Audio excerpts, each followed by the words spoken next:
Alrighty, Ted, here's your 427 small wall Ford. Gives frictionless combinations. It's got the Shelby aluminum blocks instead of our CNC heads. This is a hydraulic roller motor.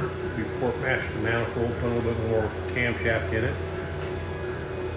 Obviously, the Borla stack. Got the GT40 front end on it. Got the Imperial direct oil pan. We're going to make a run. See if she does. Stay tuned.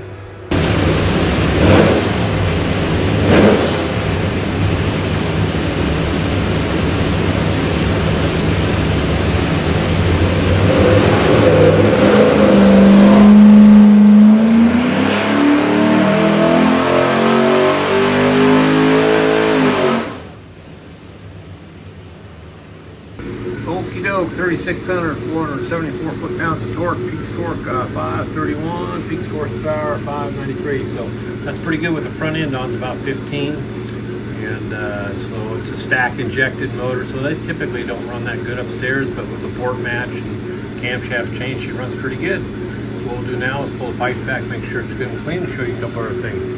See your engine, you'll find this thing looks like a credit card USB card, full of technical information. On the engine will be this tag. It'll have your engine numbers, motor specs. If you need anything from us, the engine number is the easiest way to look you up. Flip it over. It's got a QR code. Take you some more tech stuff. Have a great day.